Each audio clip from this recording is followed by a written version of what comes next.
Bakat hati kami Tuhan.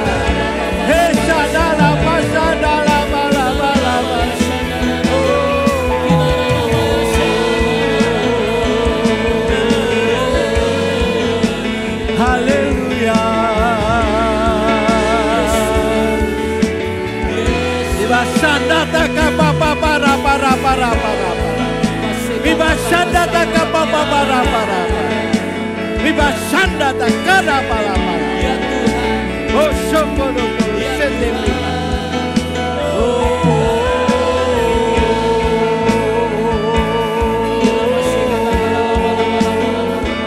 Haleluya.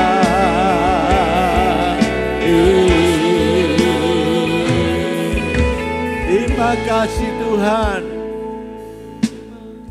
Bajak hati kami dengan pujian yang sudah kami panjatkan. Sehingga hati kami menjadi tanah yang gembur dan subur. Waktu benih firman Tuhan ditaburkan, maka akan bertumbuh, sehat, berakar kuat, bahkan berbuah lebat. Ada yang 30 kali lipat, 60 kali lipat, bahkan ada yang berbuah 100 kali lipat. Dan itu terjadi di tengah-tengah kami, sehingga kami menjadi jemaat yang bertumbuh, berubah ke arah Kristus, menjadi serupa dengan Kristus, bahkan mengalami kepenuhan Kristus. Kami bersyukur siap diberkati, berikan kami roh hikmat, wahyu dan pengertian, supaya firman Tuhan yang kami pelajari dan dengar bersama itu akan memberkati hidup kami. Kami bersyukur dan siap diberkati melalui firman-Mu. Di dalam nama Tuhan Yesus, mari sama-sama kita katakan amin. Amin. Berikan kemuliaan buat Tuhan. Silahkan duduk Bapak Ibu. Selamat sore. Selamat sore. Shalom. Ya, semua kita diberkati Tuhan. Katakan amin. Pada sore ini kita akan belajar firman Tuhan. Bulan ini tema besarnya Love God, Love People, ya. Mengasihi Tuhan dan juga mengasihi sesama. Lalu tema minggu ini amanat agung. Amanat itu adalah sebuah perintah ataupun juga tugas yang diberikan oleh Tuhan Yesus kepada kita. Amanat itu sesuatu yang sangat penting, sehingga bagi kita ini tidak sekedar menjalankan, tetapi benar-benar melakukan dengan segenap hati. Nah, amanat agungnya itu apa saja yang menjadi perintah daripada Tuhan Yesus? Yang pertama, kebenaran yang pertama ada 3 kebenaran, yaitu menghidupi visi dan misi gereja JKI Keluarga Kerajaan. Ya, visinya apa? Visi itu adalah apa yang akan kita kerjakan. Visi itu apa yang akan Anda dan saya lakukan. Visi yaitu pergi dan menjadikan semua bangsa muridnya. Itu perintah yang bukan sekedar umum, tapi itu keharusan. Sehingga gereja kita punya visi itu ya dari awal. Dan itu untuk bagaimana kita pergi. Kalau ada orang yang menjalankan visi itu berarti pergi dan siap untuk melakukan pekerjaan Tuhan. Matius 28 ayat 19 dan 20, karena itu pergilah, jadikanlah semua bangsa muridku dan baptislah mereka dalam nama Bapa, Anak dan Roh Kudus, dan ajarlah mereka melakukan segala sesuatu yang telah kuperintahkan kepadamu, dan ketahuilah aku menyertai kamu sampai senantiasa sampai kepada akhir zaman. Jadi pergi menjadikan semua bangsa murid Tuhan, itu adalah perintah yang tidak bisa ditawar. Ini bukan pekerjaan pendeta, penginjil, guru, tapi petugas semua kita. Kita orang percaya harus melakukan ini. Ya, pergi dan menjadikan semua bangsa murid Tuhan, itu adalah suatu keharusan, sehingga Anda tidak bisa berkata, saya hanya jemaat biasa, saya mau beribadah, memberikan persembahan, bayar perpuluhan, dan sudah itu saya tidak mau lakukan apa-apa. Ya, orang yang punya 1 talenta menyimpannya dan kemudian dia takut kalau mengerjakannya tidak menghasilkan bunga atau keberhasilan, dia simpan. Dan setelah tuannya datang, dia kembalikan itu talenta. Tuannya marah. Kenapa tidak kamu berikan kepada orang yang melakukan, menggandakan uang ini, tapi kamu simpan? Ya saya takut sebab teman itu orang yang tidak tahu diri, menuai di tempat yang Tuhan tidak menabur. Sudah tahu begitu, kenapa kamu tidak berikan kepada yang lain? Lalu talenta itu diambil dan kemudian diberikan kepada orang yang menghasilkan 10 talenta. Lalu orang protes, loh Tuhan, dia kan sudah punya banyak. Kenapa kok diberikan kepada yang punya 10? Kepadanya, siapa yang mempunyainya akan diberikan, ditambahkan kepadanya. Tapi yang tidak mempunyai, daripadanya akan diambil. Mempunyai apa? Mempunyai kesetiaan. Mempunyai apa? Mempunyai ketekunan. Mempunyai apa? Mempunyai tanggung jawab untuk mengembangkan talenta. Dan Bapak Ibu, ternyata yang punya talenta itu juga kemudian diserahkan kepada Al-Guju dan juga kepada api yang menyala. Itu artinya orang yang mungkin Kristen tapi pasif, apatis, tidak melakukan segala sesuatu, hanya dia beribadah, hanya dia melakukan apa saja yang hanya dia pikir penting, dan setelah itu kalian tidak melakukan apapun sesuai dengan talenta, itu ternyata harus dipertanggungjawabkan. Dan tidak main-main, selain diambil talentanya, orang yang punya 1 itu kemudian dikatakan di tempat yang penuh dengan kertak gigi karena kesakitan. Ya, jadi jangan Anda main-main katakan, wah itu tidak penting tuh. Ngapain saya harus menginjil? Ngapain harus pergi dan menjadikan orang lain murid Tuhan? Itu bukan tugas saya, itu tugas pendeta, itu papi, mami, itu hamba-hamba Tuhan, itu staf. Tidak, ini tugas semua orang yang percaya kepada Tuhan Yesus. Yang setuju katakan amin. Ya, jadi enggak boleh kalian berkata seperti itu. Makanya harus pergi, lalu kemudian baptis mereka dan baru ajar. Ya, di kita kalau mau baptisan katekisasinya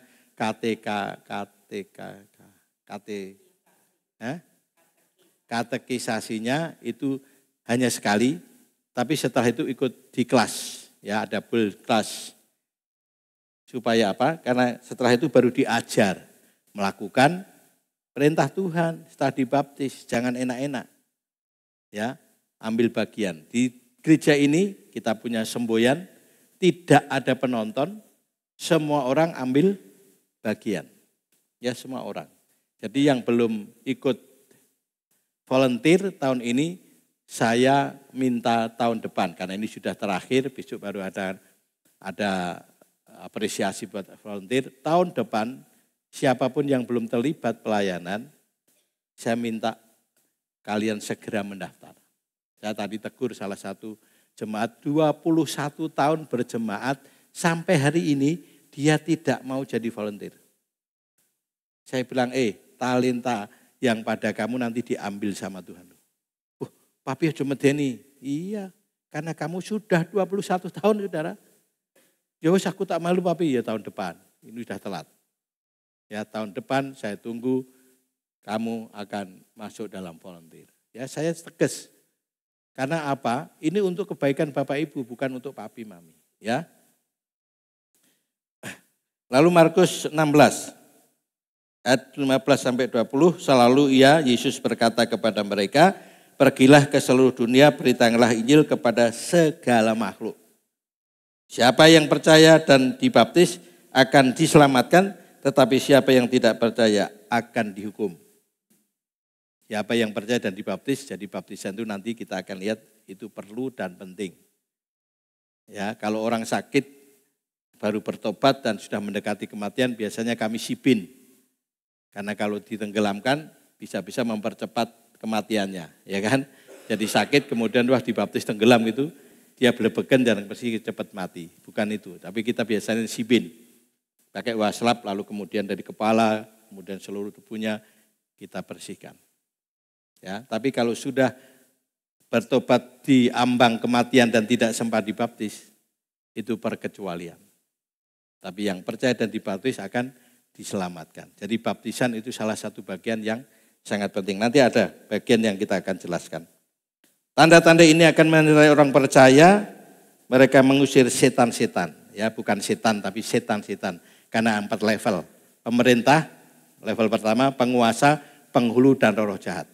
Ya, kalau kamu bertemu dengan orang yang dirasuk setan itu roh-roh jahat, itu kamu usir keluar. Dalam nama Yesus, dia akan langsung keluar.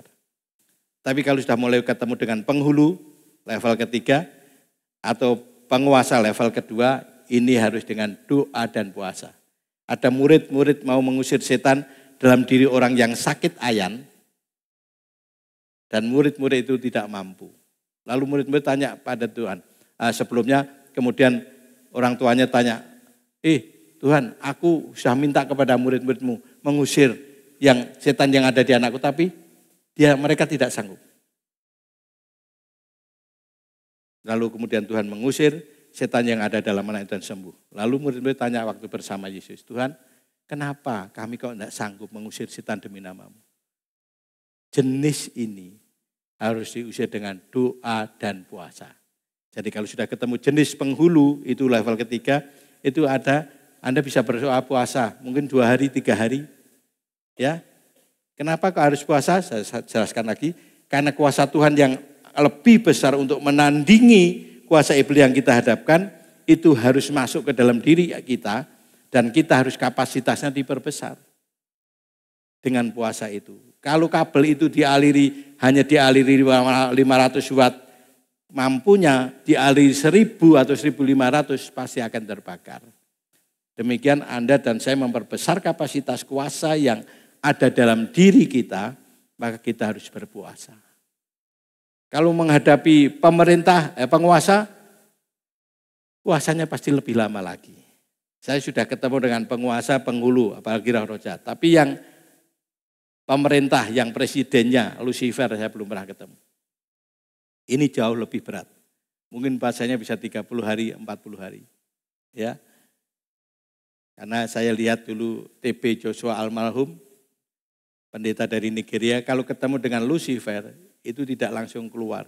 Dia melawan, dia menantang, dia mengata-ngatain dan sebagainya. Itu kadang setengah jam, 1 jam baru mau keluar.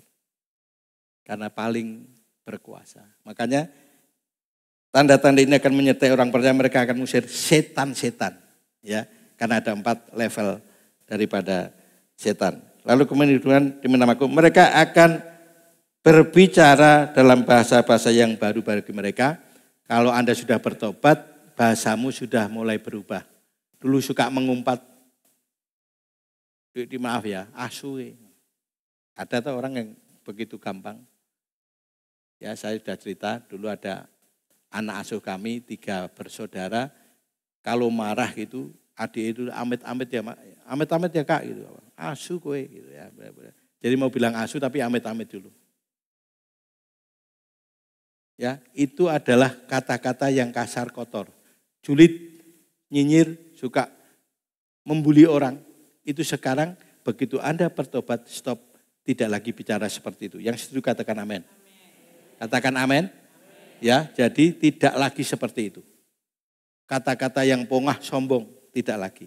Tapi kata-kata yang memberikan motivasi, memberkati. Ya, saya seringkali guyon sama Cik Maria ya.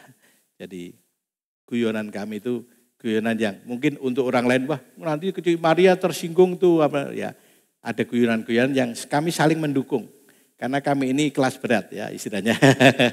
Ya Cik Maria ya. Jadi kadang kami hanya guyonannya tapi saling mendukung ya. Bahwa kita tetap aja pede, kita tetap aja percaya diri. Karena memang ya seperti inilah hidup kita. Tetapi hal-hal yang baik yang harus dibangun di dalam perkataan dan pembicaraan kita. Jangan seringkali meremehkan. Menganggap orang lain lebih rendah daripada Anda. Ada firman yang berkata, hendaklah kamu saling mendahului memberi hormat. Saya katakan kalau di TNI Polri, orang yang pangkatnya rendah itu harus memberi hormat kepada yang lebih tinggi. Tapi kalau di dalam kekristenan kita, itu tidak siapa yang lebih tinggi. Siapa dahulu memberikan salam, selamat pagi, halo, gimana kabarnya? Ya, hati-hati. Kadang-kadang orang katakan, gimana, sehat ya? Itu ternyata ada beberapa orang tersinggung. Memang aku sakit kok dikatakan sehat apa enggak ya. Jadi ternyata kata-kata itu untuk beberapa orang itu kurang menyenangkan. Nah terus gimana Pak? Ya tanya aja kabarnya, gimana kabar? Ya, tapi kalau sudah tahu orang itu biasa ya, gimana? Sehat kan? Seger kan?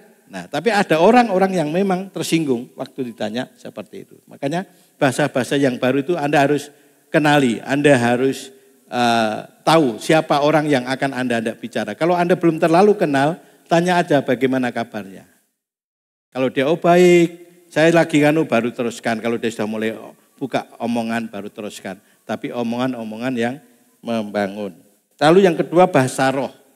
Bahasa baru itu bahasa roh. Bahasa roh itu kalau Anda sudah penuh Roh Kudus, ada tanda dengan bahasa roh, itu waktu bahasa roh Anda membangun imanmu, membangun dirimu, manusia rohmu, bahasa roh. Yang bahasa roh yang kedua, kadang-kadang kamu menyampaikan keluhan-keluhan yang tak terucapkan. Di dalam Roma 8, ayat 28. Dikatakan bahwa Roh Kudus akan menyampaikan keluhan-keluhan yang tak terucapkan. Kalau Anda berdoa dalam bahasa Indonesia sudah tidak mampu karena begitu beratnya pergumulan hidup, maka kamu bahasa roh saja. Karena Roh Kudus lebih tahu apa yang sedang jadi pergumulanmu disampaikan kepada Allah. Lalu kemudian bahasa roh juga untuk menyelidiki isi hati Tuhan. Itu yang ketiga. Waktu Anda bahasa roh bukan karena untuk membangun iman, bukan karena untuk menyampaikan keluhan yang tak terucapkan, tapi menyelidiki hati Tuhan. Dia tahu apa yang menjadi maunya Bapa untuk hidup kita. Itu juga dalam bahasa roh. Nanti Roh Kudus akan beritahukan kepada Anda. Ya, itu bahasa yang baru. Mereka akan memegang ular. Ya, memegang ular. Ini artinya menaklukkan iblis. Bukan memegang ular yang sesungguhnya. Tadi pagi saya sampaikan, saya lihat pernah di YouTube, itu ada gereja yang mempraktikkan memegang ular sungguhan. Ular kobra, jemaatnya pada megang, dan terutama pendetanya dan majelisnya gitu. Lalu pendetanya dipatok ular itu dan mati. Ya, karena itu bukan maksudnya megang ular lalu main-main ibadah, joget-joget lalu kemudian dengan tari ular dan ularnya dipegang tangan kita dan setelah digigit mati sungguhan. Bukan itu, memegang ular itu artinya menaklukkan iblis. Ya, lalu kemudian juga dan sekalipun kamu minum racun maut, mereka tidak akan mendapat celaka. Bukan kamu mencobai Tuhan dan berkata dalam nama Yesus, aku minum racun tikus, pasti tidak mati. Saya jamin kalian mati. Baikon rasa jeruk, aku minum dalam nama Yesus. Rasanya jeruk, tapi kamu pasti mati. Ya, jangan mencobai Tuhan. Lalu apa ini maksudnya? Waktu Anda mungkin ada orang yang tidak suka nyugui minuman kepadamu dan minumannya dibubuhi racun. Kamu makanya setiap kali minum dan makan harus berdoa karena makanan minuman dikuduskan oleh doa dan firman. Katakan amin. Ya, Papi pernah di Kalimantan beberapa kali dan pernah diracun oleh orang Dayak. Minuman dikasih racun dan mereka punya racun yang sangat manjur dari binatang, dari getah kayu dan semuanya dicampur. Lalu juga dimasukkan ke ketela pohon yang tengahnya diambil itu sumbunya itu lalu diisi di dalamnya dan dikasih makan ke kami. Mereka berkata dalam 5 menit pasti mati. Kami tidak mati sampai setengah jam, sampai 1 jam kami tidak mati. Lalu kami pulang dan mereka wah kalau enggak itu pasti besok mati. Jam 5 pagi kami ke sungai, tiba-tiba mereka ternyata pada ngintip. Wah, ini pasti manusia setengah dewa ini ya. Masa diracun kayak begitu enggak mati. Dan pada pagi jam 7, jam 8 mereka datang ke kami dan mereka nyembah-nyembah kami. Karena kami dianggap dewa. Dan kami memberitakan Injil kepala suku dan seluruh kampung itu bertobat percaya Tuhan. Karena kami tidak mati. Itu maksudnya. Ya, jadi minum racun seperti itu, bukan minum racun sengaja. Meletakkan tangan atas orang sakit dan orang itu sembuh. Ada karunia kesembuhan, tapi ada juga Tuhan memberikan pengurapan kepada seluruh kita. Kalau menumpangkan tangan atas orang sakit sembuh. Tapi karunia kesembuhan itu orang kadang-kadang doa dari kejauhan. Kayak Anda melihat TV, ada KKR di Amerika atau di Singapura atau di mana.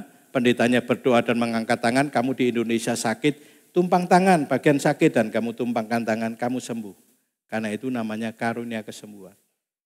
Jadi artinya kalau karunia itu akan lebih lagi daripada sekedar ayat ini. Ya, kalau ayat ini semua kita bisa menumpang tangan atas orang sakit dan sembuh. Sesudah Tuhan Yesus berbicara demikian, mereka terangkatlah ke surga, lalu duduk di sebelah kanan Allah. Lalu ayat 20 kita baca bersama, 1, 2, 3. Mereka pun pergilah memberitakan Injil ke segala penjuru. Dan Tuhan turut bekerja dan meneguhkan firman itu dengan tanda-tanda yang menyertainya. Katakan amin. Itulah. Kemudian bagian B, misi. Misi itu menjadi murid yang berkarakter Kristus. Misi itu bagaimana Anda mewujudkan daripada visi. Ya, setelah menjangkau jiwa, setelah memenangkan orang, baru orang akan menjadi murid yang berkarakter Kristus. Karakter itu ya Yesus, sifat tabiatnya Yesus itu seperti apa? Penuh kasih, pengampunan, tidak membedakan orang sakit kusta dijamah, disembuhkan. Kalau sementara para imam berkata itu najis, kesinggol orang yang kusta najis, tapi dia jamah. Memberikan makan 5.000 orang, sisa 12 keranjang, memberikan makan dengan 4.000 orang, sisa 7 bakul, ya, dan semuanya. Yesus lakukan itu. Bahkan yang terakhir dia mati di kayu salib.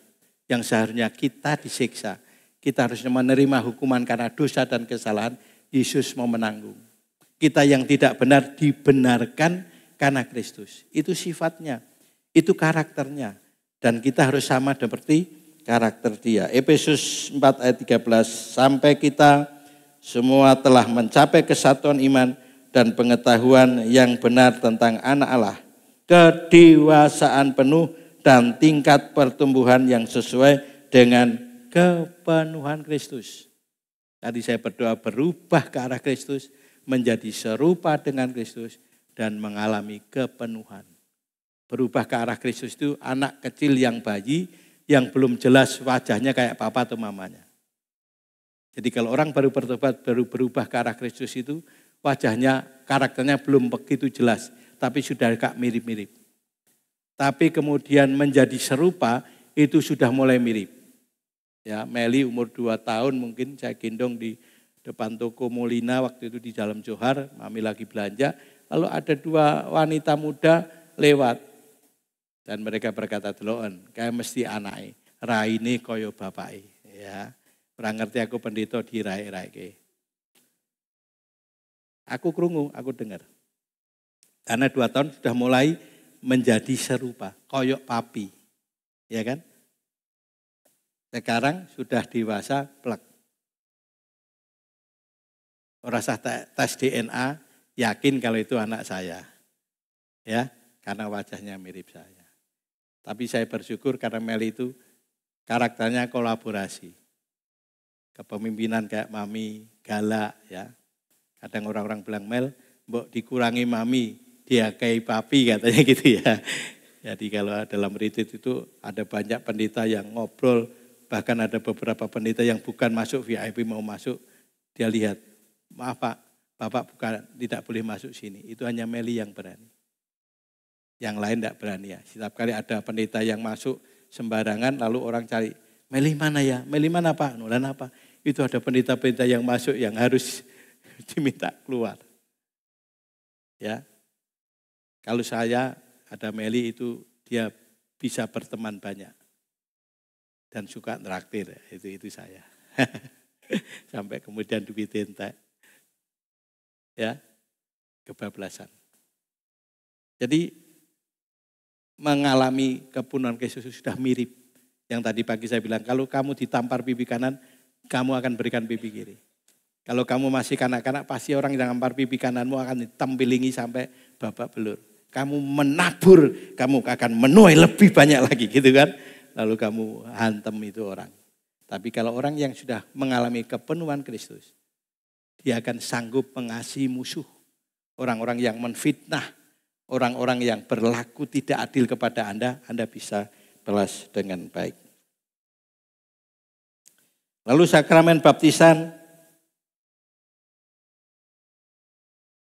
yang kedua. Mari kita akan lihat Matius pasal 3.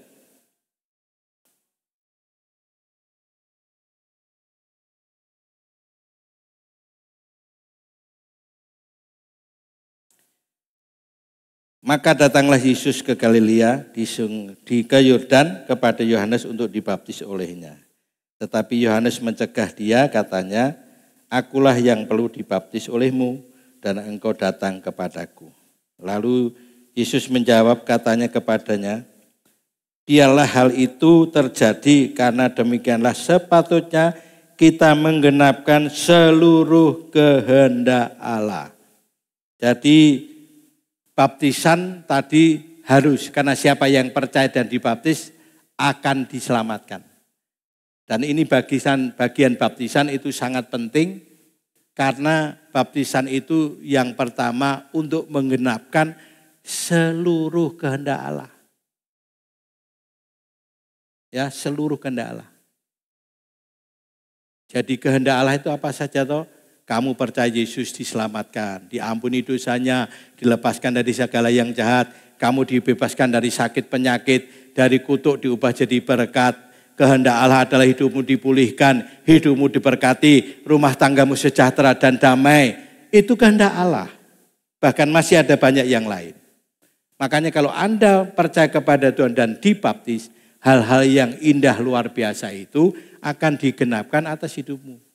Bahkan di dalam Kisah Rasul 2 itu dikatakan, berilah dirimu dibaptis supaya kamu mendapat pengampunan dosa dan kamu menerima karunia Roh Kudus. Coba bayangkan, begitu Anda dibaptis, itu juga ternyata ada pengampunan dosa terjadi pada dirimu, lalu kemudian pintu terbuka untuk karunia Roh Kudus masuk ke dalam dirimu. Karunia manifestasi Roh Kudus, karunia perkataan hikmat marifat, karunia perkataan pengetahuan, karunia iman, karunia bernubuat, karunia mengadakan mukjizat, karunia mengadakan kesembuhan, karunia membedakan bermacam-macam roh, karunia bahasa roh, karunia mensifatkan bahasa roh, 9 karunia Roh Kudus. Rasul, Nabi, Penginjil, Gembala, Guru, itu karunia 5 jawatan, karunia bernubuat, karunia melayani, mengajar, menasihati, berbagi, mimpin, berkemurahan, itu karunia motivasi pelayanan. Itu akan ngalir ke dalam dirimu. Dan kemudian baik karunia manifestasi Roh Kudus, 5 jawatan, bahkan karunia motivasi itu akan 1 per 1 atau kamu mendapatkan 2 maksimal 3. Wah, saya dapat 5, Papi, itu Yesus. Jadi kalau kamu bilang, wah saya dapat karunia 5 jawatan semuanya, itu kamu nyanyi Tuhan Yesus. Ya, kalau Tuhan Yesus ya 5-5-nya ada. Itu akan masuk dalam dirimu lewat baptisan. Bahkan juga dikatakan sesudah dibaptis, ayat 16, Yesus segera keluar dari air dan pada waktu itu juga langit terbuka dan dia melihat, Yohanes melihat Roh Allah seperti burung merpati turun ke atasnya. Begitu Anda dibaptis, ada meterai Roh Kudus yang menunjukkan bahwa Anda adalah milik Tuhan Yesus yang sah. Di dalam Dia kamu juga, karena kamu telah mendengar firman kebenaran yaitu janji keselamatanmu. Di dalam Dia kamu juga ketika kamu percaya dimeteraikan dengan Roh Kudus. Jadi memeteraikan sebagai tanda milik Tuhan Yesus waktu Anda dibaptis. Yang berikutnya, lalu terdengarlah suara dari surga yang mengatakan, inilah anak yang kukasihi, kepadanyalah aku berkenan. Begitu Anda dibaptis, Anda muncul dari air, Roh Kudus memetraikan sebagai tanda milik Tuhan, lalu ada suara. Mungkin ada yang dengar di dalam hati, tapi tidak semua orang dengar. Tapi surga menyatakan, inilah kamu yang dibaptis, inilah anakku yang kukasihi, kepadanya lah aku berkenan. Ada statement pernyataan dari Bapa bahwa Anda telah sah menjadi anak daripada Tuhan Yesus. Itu waktu Yesus dibaptis. Lalu contoh berikutnya, kepala penjara. Itu adalah pribadi dan keluarganya yang dibaptis. Kisah Rasul 16:33, pada jam itu juga kepala penjara itu membawa mereka, Paulus dan Silas, dan membasuh bilur mereka. Karena mereka dipenjara di Filipi dan dihajar sama orang-orang kota di Filipi, dan kemudian mereka dibasuh lukanya. Seketika itu juga kepala penjara dan keluarganya memberi diri dibaptis. Ini contoh sekarang keluarga seluruhnya dibaptis oleh Tuhan karena kepala penjara menjadi percaya. Sebenarnya mau bunuh diri karena begitu terjadi gempa di penjara itu, dia pikir Paulus dan Silas ini hukuman yang paling berat, itu lari. Ternyata tidak. Jangan bunuh diri, kami masih di sini. Loh, Tuhan, apa yang harus kamu perbuat? Bertobat. Dan beri dirimu dibaptis, kamu akan diselamatkan. Lalu dia membawa Silas dan Paulus ke rumahnya untuk diobati luka-lukanya. Dan kemudian mereka memberi diri dibaptis. Lalu Kisah Rasul pasal yang ke-18 ayat 8.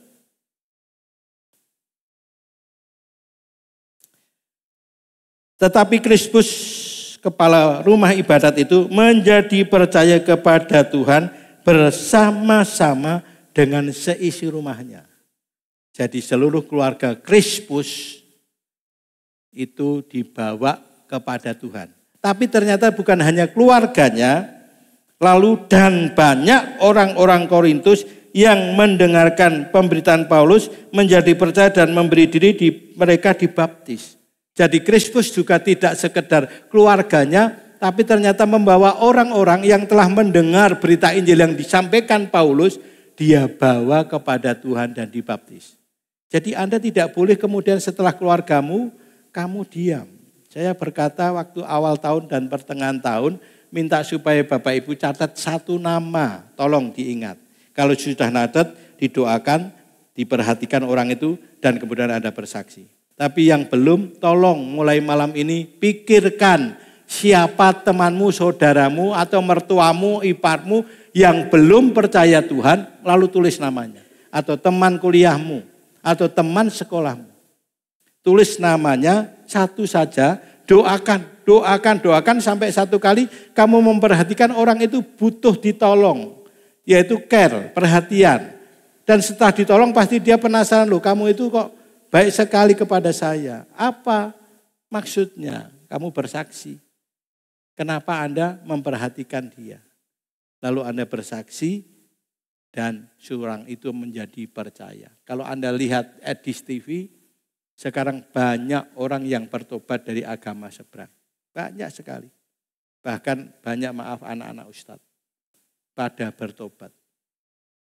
Aku tadi siang dengar kesaksian seorang perempuan mahasiswi di luar negeri, dia cantik sekali, dia anaknya orang kaya dari Jogja, dia juga bertobat di perantauan di luar negeri sana. Dan dia percaya Yesus. Jadi banyak orang yang sekarang ini ada yang ketemu Yesus langsung, ada yang memang orang-orang percaya ini sudah mulai berani bersaksi. Ya, sehingga banyak orang yang mengenal Tuhan. Ya, kalau di YouTube atau di Facebook atau apa itu Edis TV. Ya, Anda boleh lihat. Itu memberkati. Kalau saya banyak diberkati karena banyak orang-orang yang akhirnya bahkan yang sudah pindah agama banyak yang kembali karena mendengar cerita daripada Edis TV. Lalu kita orang percaya juga dibaptis, atau tidak tahukah kamu bahwa kita semua yang telah dibaptis dalam Kristus telah dibaptis dalam kematiannya. Makanya waktu dibaptis itu diselam, baptis Di kata baptiso itu bahasa Yunaninya itu ditenggelamkan. Makanya yang menurut kita dan kata baptiso itu ditenggelamkan, ya memang baptisan itu harus diselam. Kalau di sini ada baptis percik, berdoa dan segera Anda dibaptis selam. Ya, saya tadi pagi cerita tentang almarhum Pak Adi Sudipto, beliau kakaknya Pak Adi Sutanto, beliau sudah jadi hamba Tuhan, bahkan pengusaha dan hamba Tuhan, tapi belum mau dibaptis selam. Dia cukup baptis percik dari latar belakang gerejanya. Apa? Pokoknya yang penting kan maknanya, tidak penting dibaptis selam. Tapi orang-orang dan dia sendiri berdoa didorong Tuhan untuk dibaptis. Lalu satu kali dia berdoa, Tuhan kalau aku mau baptis, aku mau. Tapi aku mau dibaptis oleh pendeta Geri Rahya yang sekarang sudah almarhum. Edileo atau Pak Niko itu ya. Jadi dia minta dibaptis hamba Tuhan yang terkenal. Beberapa waktu lamanya dia nunggu-nunggu, tidak ada yang hamba Tuhan yang dia doakan untuk baptis dia. Satu kali dia ikut ibadah di kita masih di Ruko, Salatiga Plaza C3 itu. Tiba-tiba waktu kemudian setelah firman saya berdoa, Tuhan bicara sama dia. Kamu harus dibaptis sama pendeta Joko Dwi Karyanto. Wah dia kaget. Siapa Joko Dwi Karyanto? Tidak terkenal, tidak banyak orang kenal. Kamu harus dibaptis sama dia. Dan akhirnya waktu kita sarapan pagi dan beliau mengatakan, Pak, saya belum baptis selam. Dan saya mau baptis selam, Pak Joko yang membaptis. Saya juga kaget. Kenapa Pak? Belum baptis? Iya. Akhirnya saya baptis.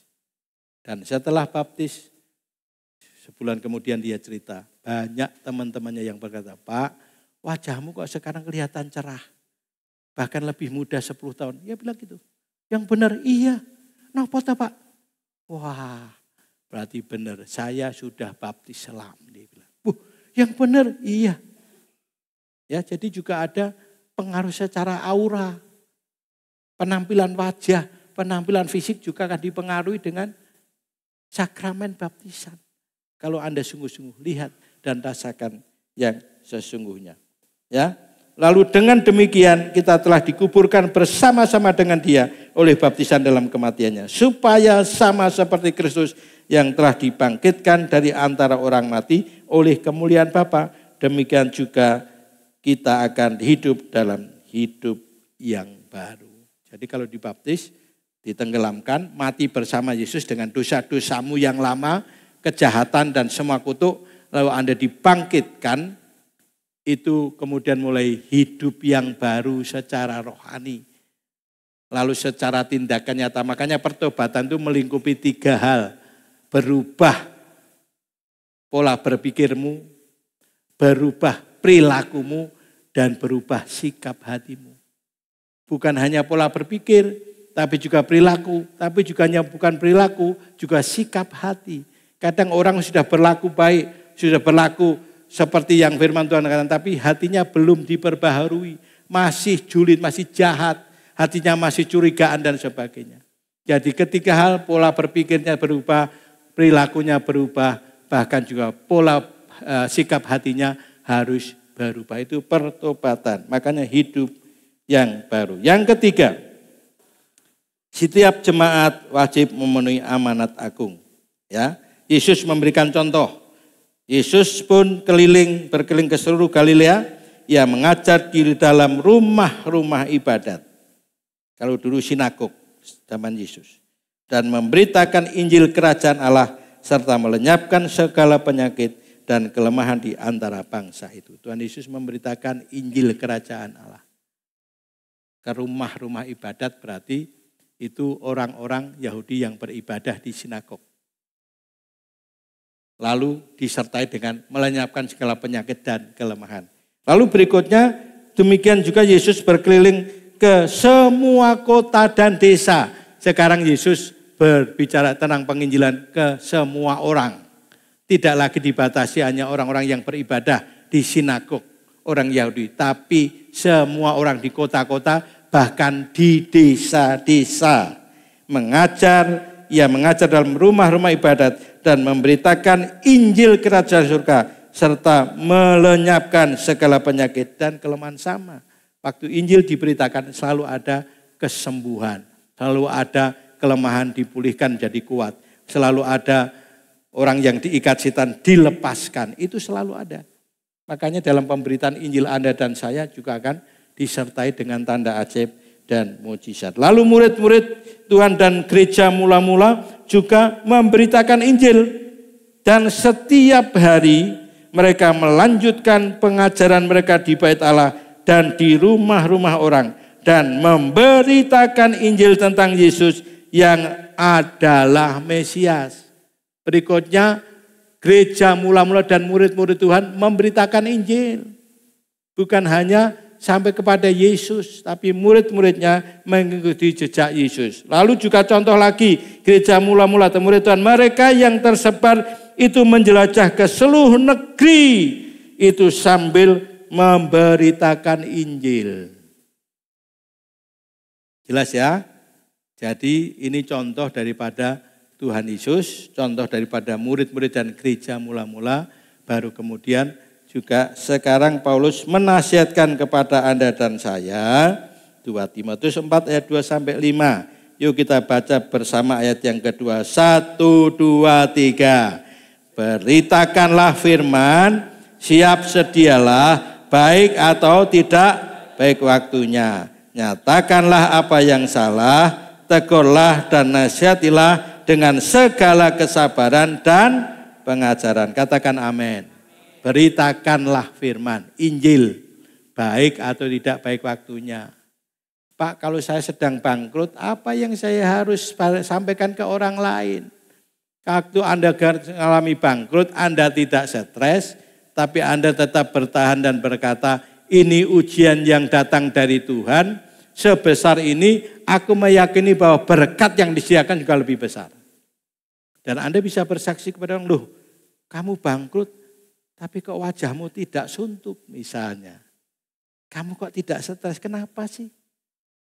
Dalam kondisi seperti itu kamu bisa bersaksi loh. Ya karena saya merasakan pertolongan Tuhan. Lah terus pengharapanmu apa? Aku yakin kok di balik kebangkrutanku ini Tuhan sedang mengajari aku untuk aku lebih sungguh-sungguh dalam bergantung kepada Dia. Untuk mengajari supaya saya menjadi orang yang terus beriman kepada Dia. Pegang firman-Nya, bahwa firman-Nya itu ya dan amin. Lalu harapanmu apa? Aku yakin setelah ini, entah kapan itu Tuhan pasti akan bangkitkan kembali usaha yang aku ada. Itu dalam kondisi sedang bangkrut. Apalagi keadaan yang baik-baik. Itu jauh lebih mudah Anda bersaksi kepada orang lain.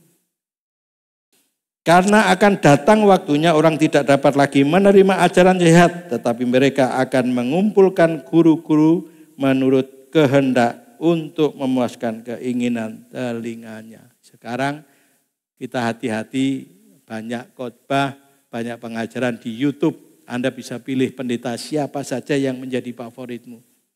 Tapi hati-hati, ya, ada orang hamba-hamba Tuhan yang sangat menentang tentang perpuluhan. Apa itu perpuluhan? Dikorupsi sama pendetanya. Tidak lagi berlaku perpuluhan itu. Ada, hati-hati ya. Karena kita percaya bahwa perpuluhan itu masih tetap berlaku sampai hari ini. Tapi sudah mengajarkan itu. Ya, memberi persembahan.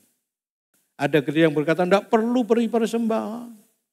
Gereja ini sudah cukup, lebih dari cukup karena punya usaha, punya bisnis, sehingga Anda tidak perlu persembahan. Firman Tuhan berkata, berilah, maka kepadamu akan diberi dengan takaran yang dipadatkan, dikontangkan bahkan sampai timur waktu. Nah kalau orang yang kaya, yang penghasilannya sebulan 1 miliar, ya saya pernah dengar ada satu pengusaha, perpuluhannya setiap bulan itu bisa 3-4 miliar. Itu berarti kan dia tidak perlu lagi menabur dan menuai. Tapi ada peringatan, peringatkanlah orang-orang yang kaya supaya mereka suka memberi dan berbagi. Jadi ada firman Tuhan juga untuk orang kaya supaya tidak sombong. Ya, firman Tuhan itu komplit. Karena itu untuk mengajar kita. Lalu mereka akan memalingkan telinganya dari kebenaran dan membukanya bagi dongeng.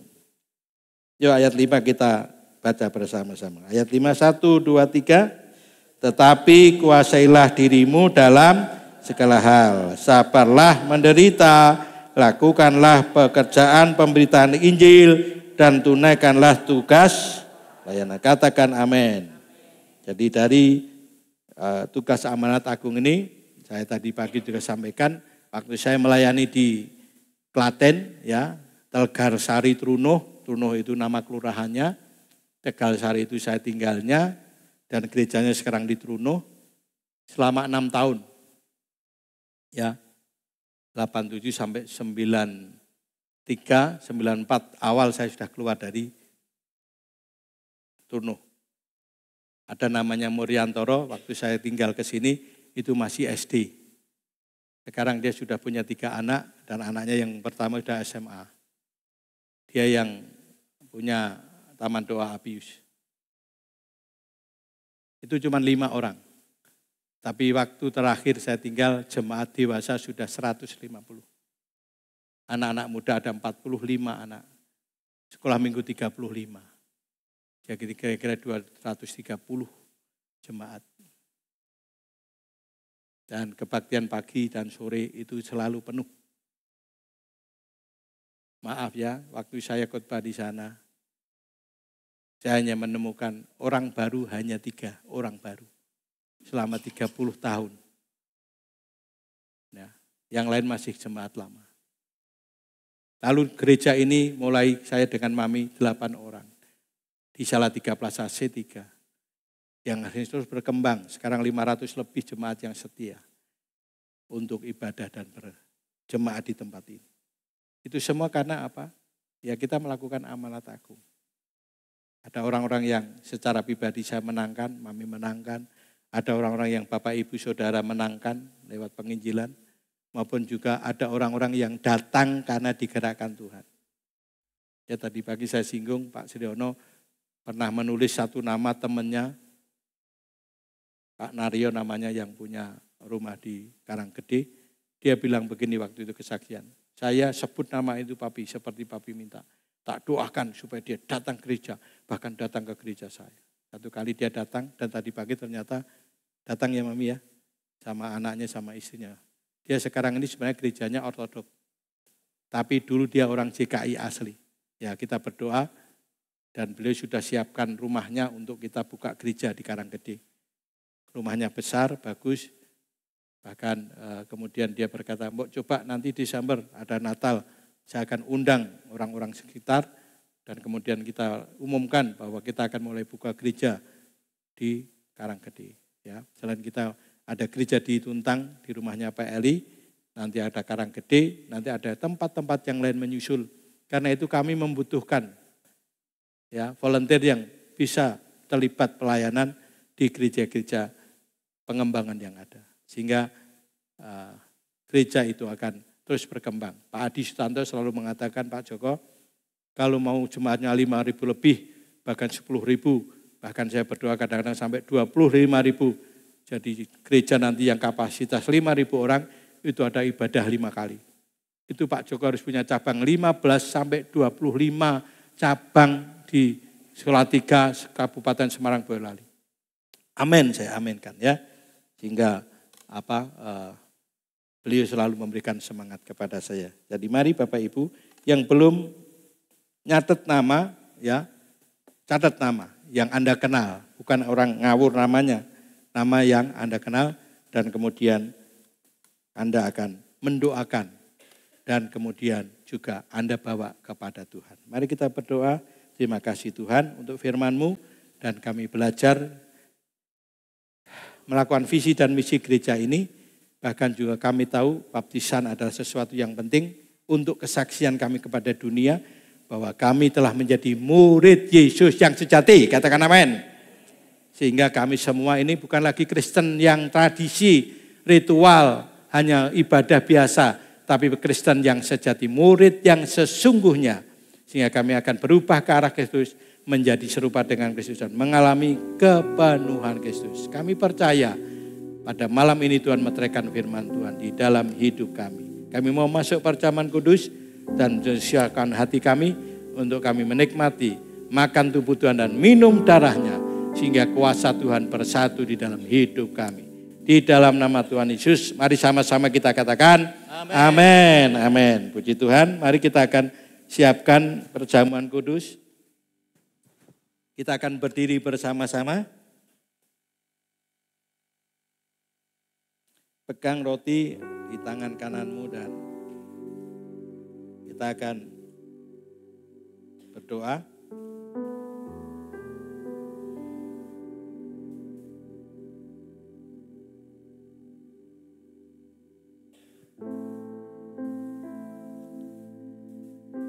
Pegang di tangan kanan, ikuti saya berdoa Tuhan Yesus. Semua ikuti saya berdoa Tuhan Yesus. Pada malam ini saya bersyukur karena ada kesempatan untuk saya menikmati perjamuan kudus. Makan tubuh Tuhan supaya kuasa Tuhan yang tidak terbatas itu ada dalam hidup saya. Sebab